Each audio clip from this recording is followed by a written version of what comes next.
What's going on, guys? This is the Erie Better Beer Bureau, back at you with another beer review. I'm Pat. And I'm Maury. Today, we're reviewing a beer that we don't have the bottle of. And that beer is Founders Dissenter Imperial IPL. This is the latest release in their Backstage series, 8.7% alcohol, and it's basically an Imperial Pilsner. So, we're going to get into this one, and we'll let you know what we think about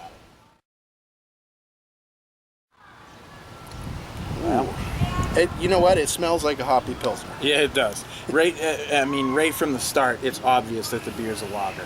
Oh, yeah. That lager, you often describe it as a pungency. That's right up front, followed by a blast of hops. It's kind of a mix of both a floral and a slight piney hop aroma on it. Even a little bit grassy. Yeah. Definitely a grassy hop character. It's definitely a very fresh aroma on this beer. It is.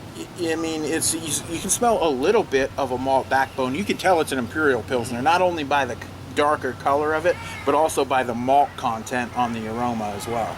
Yeah, there's a hint of sweetness on the aroma, too. And like all good Pilsners, you can see the nice bubbles streaming upwards in the glass. That's a nice looking beer. Slow ascent there, yeah. Absolutely. Actually, it is a pretty beer. It's real nice looking beer. It's crystal clear. It's a little bit yellow, but it's clean looking. Like I said, a little bit darker than your average Pilsner. Cheers. Cheers.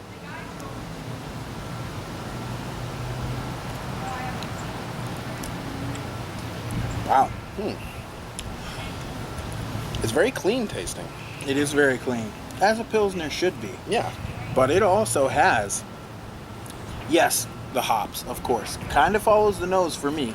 They're grassy, they're floral, a little bit citrusy, but not tropical in any way. And the body, though, definitely thicker Pilsner. than your typical Pilsner, though. An Imperial Pilsner. Yeah, definitely. It feels like a heavier version of a Pilsner. It still managed to be very clean on the tongue. But I'm just talking about like the consistency of the beer. It's not that thin. It's not watery in any sense. No. And actually up front, you do get a pretty significant Pilsner flavor on it. And then into the mid-taste and into the rear, the hops take over. They really do.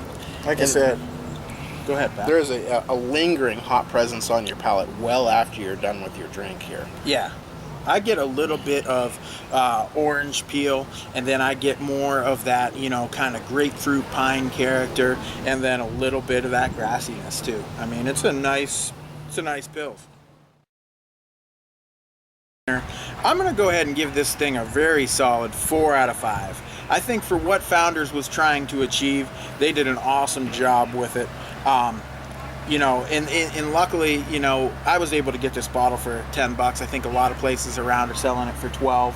There's a couple places that are selling it for $14. $14's starting to be that upper reach of I don't really want to pay that for an Imperial Pilsner, but I think it's worth, especially to have once, $10 or $12. If you can get it for that price, I recommend it.